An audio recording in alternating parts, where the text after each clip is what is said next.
ತಿಂತಣಿ ಮೌನೇಶ್ವರ ಜಾತ್ರೆ ಈಗಾಗಲೇ ಸಂಪನ್ನಗೊಂಡಿದೆ. ಆದರೆ ಈ ಜಾತ್ರೆಯಲ್ಲಿ ಸಾಧುಗಳ ಗಾಂಜಾ ಘಾಟು ಕೇಳಿ ಬಂದಿದೆ. ಮೌನೇಶ್ವರ ಕೈಲಾಸ ಕಟ್ಟೆಯಲ್ಲಿ ಸಾಧುಗಳ ಗಾಂಜಾ ಗಮ್ಮತ್ತು. ಸಿದ್ಧ ಪ್ರತಿರೂಪದಲ್ಲಿ ಸಾಧುಗಳಿಗೆ ಗಾಂಜಾ ನೀಡ್ತಾರೆ ಭಕ್ತರು.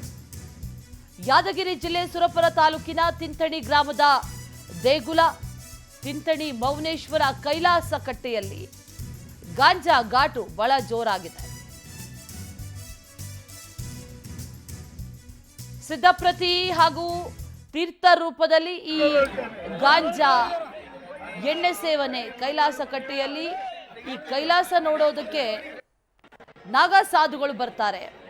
ಅರಿಷಡ್ ವರ್ಗಗಳನ್ನ ನಿಯಂತ್ರಣದಲ್ಲಿ ಇಡಬೇಕು ಅನ್ನುವಂಥ ನಿಟ್ಟಿನಲ್ಲಿ ಗಾಂಜಾ ಸೇವನೆಯನ್ನ ಮಾಡ್ತಾರಂತೆ. ಕಾಮ, ಕ್ರೋಧ, ಮೋಹ, ಮದ, ಮತ್ಸರ ಇದೆಲ್ಲವನ್ನು ಕೂಡ ನಿಯಂತ್ರಣ ಮಾಡಬೇಕು ಅನ್ನುವಂಥ ನಿಟ್ಟಿನಲ್ಲಿ ಗಾಂಜಾ ಸೇವನೆ ಮಾಡ್ತಾರೆ ಇವರು ಅನ್ನುವಂಥ ವಿಚಾರ. ಹೀಗಂತ ಗಾಂಜಾ ಗಮ್ಮತ್ತಿನಲ್ಲಿ ಅದೇ ನಾಗಾ ಸಾಧುಗಳು ಮಾತಾಡ್ತಾ ಇದ್ದಾರೆ, ಹೇಳಿದ್ದಾರೆ ಕೂಡ.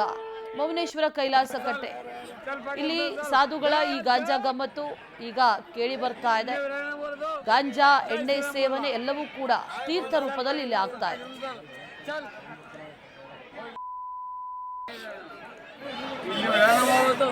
ಜೈ ಶ್ರೀರಾಮ್ ಬೋಲ.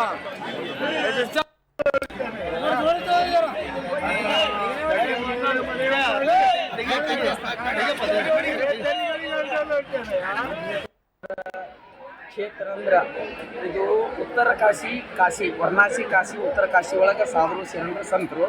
ಅದೇ ಸೇವನೆ ಏನೈತಿ ನಮ್ಮ ದಕ್ಷಿಣ ಕನ್ನಡ ಕಾಶಿ, ಕರ್ನಾಟಕ,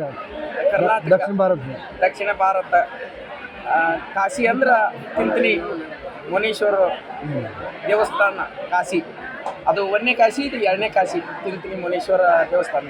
ಈ ಕೈಲಾಸ ಕಟ್ಟಿ ಒಳಗೆ ಯಾಕೆ ಸಾಧುಗಳು ಶರಣರು ಸಂತರು ಕೂಡ್ತಾರಪ್ಪ, ಸನ್ಯಾಸಿ ಬ್ರಹ್ಮಚಾರಿ ಆದವ್ರು ಕೂಡ್ತಾರಪ್ಪ ಅಂತಂದ್ರೆ ಅದು ಯಾಕೆ ಕೂಡ್ತಾರಂದ್ರೆ ಇಲ್ಲಿ ಕೈಲಾಸ ಕಟ್ಟಿ ಶಿವನ ಕಾಣ್ತಾರೆ. ಇಲ್ಲಿ ಶಿವನ ಸೌರಭ್ಯ ಏನೈತಿ, ಈ ಕ್ಯಾಮಿಯವ್ರು ನೋಡಿದ್ರೆ ಶಿವನ ಸಾಕ್ಷಾತ್ ಪರಮಾತ್ಮನ ದರ್ಶನ ಕೊಟ್ಟಂಗೆ. ಕ್ಯಾಮಿಯವ್ರು ಈಶ್ವರ ಕ್ಷೇತ್ರ ಅಂದ್ರ ಇದು ಉತ್ತರ ಕಾಶಿ. ಮತ್ತಷ್ಟು ಡೀಟೇಲ್ಸ್ ಅನ್ನ ನೀಡ್ತಾರೆ ನಮ್ಮ ಪ್ರತಿನಿಧಿ ಮಹೇಶ್. ದೂರವಾಣಿ ಸಂಪರ್ಕದಲ್ಲಿ ಜಾಯಿನ್ ಆಗ್ತಾ ಇದ್ದಾರೆ. ಮಹೇಶ್, ಈ ಜಾತ್ರೆ ನಡೆದಿದೆ, ಆದರೆ ಜಾತ್ರೆ ಹೆಸರಿನಲ್ಲಿ ಅಥವಾ ಜಾತ್ರೆ ನಡೆದಂತ ಸಂದರ್ಭದಲ್ಲಿ ಒಂದಿಷ್ಟು ವಿಚಾರಗಳು ಈಗ ಗಮನಕ್ಕೆ ಬರ್ತಾ ಇರೋದು. ಖುದ್ದು ನಾಗಾ ಸಾಧುಗಳು ಇದ್ರ ಬಗ್ಗೆ ಕೂಡ ಮಾತಾಡಿದ್ದಾರೆ. ಗಾಂಜಾ ಸೇವನೆ ಬಗ್ಗೆ ಅದನ್ನ ಭಕ್ತರೇ ತಂದು ಕೊಡ್ತಾರಾ, ಹೇಗೆ, ಏನಿದು ಆಚರಣೆ ವಿಚಿತ್ರವಾಗಿದೆ, ಪೊಲೀಸರಿಗೆ ಇದ್ರ ಬಗ್ಗೆ ಗಮನ ಇದೆಯಾ ಅಥವಾ ಅವರ ಮುಂದೆನೇ ಈ ರೀತಿಯೆಲ್ಲ ನಡೀತಾ ಇದೆಯಾ, ಏನೇನು ಡೀಟೇಲ್ಸ್ ಇದೆ ವಿಚಾರಕ್ಕೆ ಸಂಬಂಧಪಟ್ಟಂತೆ ಮಹೇಶ್?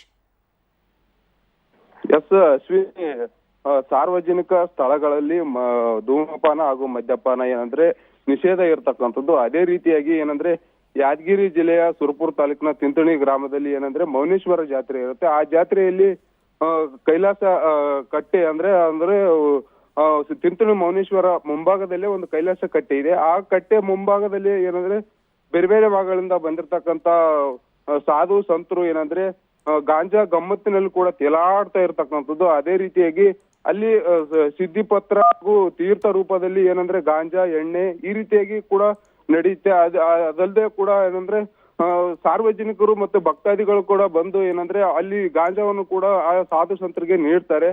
ಅವರು ಗಾಂಜಾ ಹೊಡಿತಾನೆ ಹೇಳ್ತಾರೆ, ಇದು ನಮ್ಗೆ ಅಂದ್ರೆ ಶಿವನೇ ನಮ್ಗೆ ಗಾಂಜಾ ಹೊಡೆದ್ರೆ ನಮ್ಗೆ ಸಿದ್ಧಿಪತ್ರ ಸೇವನೆ ಮಾಡಿದ್ರೆ ಶಿವನಿಗೆ ಪ್ರಿಯವಾದದ್ದು. ಹಾಗಾಗಿ ನಾವು ಕೂಡ ಈ ಒಂದು ಗಾಂಜಾವನ್ನು ಹೊಡೆದು ಶಿವನನ್ನೇ ಕಾಣ್ತೀವಿ ಅಂತ ಕೂಡ ಹೇಳ್ತಾರೆ. ಅದಲ್ಲದೆ ಕೂಡ ಇಲ್ಲಿ ಕಾಮ, ಕ್ರೋಧ, ಮದ, ಮತ್ಸರ ಈ ರೀತಿಯಾಗಿ 5 ಅರಿಷಡ್ ವರ್ಗಗಳನ್ನು ಕೂಡ ನಿಯಂತ್ರಣದಲ್ಲಿಡಲು ಈ ಒಂದು ಗಾಂಜಾ ಸೇವನೆ ಮಾಡ್ತೀವಿ. ಇದಕ್ಕೆ ಯಾವುದೇ ನಿರ್ಬಂಧ ಇಲ್ಲ. ಅನಾದಿ ಕಾಲದಿಂದಲೂ ಕೂಡ ಇಲ್ಲಿ ದಕ್ಷಿಣ ಕಾಶಿಯಿಂದ ಪ್ರಸಿದ್ಧಿ ಪಡೆದಿರ್ತಕ್ಕಂಥ ತಿಂತಣಿಯಲ್ಲಿ ಪ್ರತಿ ವರ್ಷ ಇದೇ ರೀತಿಯಾಗಿ ಕೂಡ ನಡೆಯುತ್ತೆ. ನಾವು ಇಲ್ಲೇ ಕುಳಿತುಕೊಂಡು ಗಾಂಜಾ ಸೇವನೆಯಿಂದಾಗಿ ಪರಶಿವನನ್ನೇ ಕೂಡ ನಾವು ಕಾಣ್ತೀವಿ ಅಂತ ಕೂಡ ಹೇಳಿರ್ತಕ್ಕಂಥದ್ದು. ಆದ್ರೆ ಇಲ್ಲಿ ಜಿಲ್ಲಾಧಿಕಾರಿಗಳಾಗಿರ್ಬೋದು ಮತ್ತೆ SP ಆಗಿರ್ಬೋದು, ADGP ಆಗಿರ್ಬೋದು, ಯಾರು ಬಂದ್ರು ಕೂಡ ಇಲ್ಲಿ ಈ ಒಂದು ನಿರ್ಬಂಧನ ಕೂಡ ಇರಲು ಸಾಧ್ಯ ಆಗಲ್ಲ. ಯಾಕಂದ್ರೆ ಸಾಧು ಸಂತರು ಸಿದ್ಧಿಪತ್ರಿ ಹಾಗೂ ಗಾಂಜಾ ಹೊಡೆದು ಅವರು ಒಂದು ನಂಬಿಕೆ ಪ್ರಕಾರ ದೇವರ ಹತ್ರ ನಂಬಿಕೆ ಇರಬೇಕು, ಆದ್ರೆ ಮೂಢನಂಬಿಕೆ ಇರಬಾರ್ದು. ಆ ರೀತಿಯಾಗಿ ಇಲ್ಲಿ ಈ ರೀತಿಯಾಗಿ ಗಾಂಜಾ ಹೊಡೆಯೋದ್ರಿಂದ ಬೇರೊಂದು ಜನಕ್ಕೆ ಕೂಡ ತೊಂದರೆ ಆಗೋ ಸಾಧ್ಯತೆಗಳು ಇರುತ್ತೆ. Ashwini. Okay Mahesh, thank you ಡೀಟೇಲ್ಸ್ಗೆ.